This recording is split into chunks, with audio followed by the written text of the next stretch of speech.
Hi, welcome to the We Are Researching YouTube channel.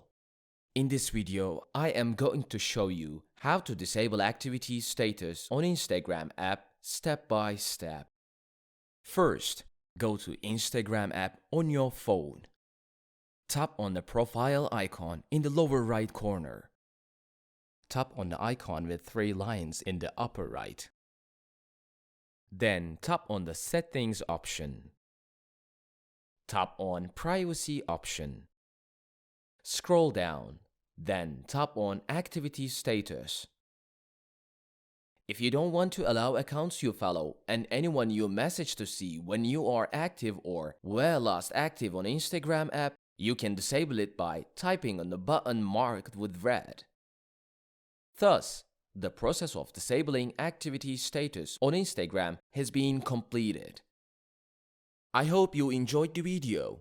If you want videos like this to come, don't forget to subscribe to our channel, like the video, comment and click the bell for new videos.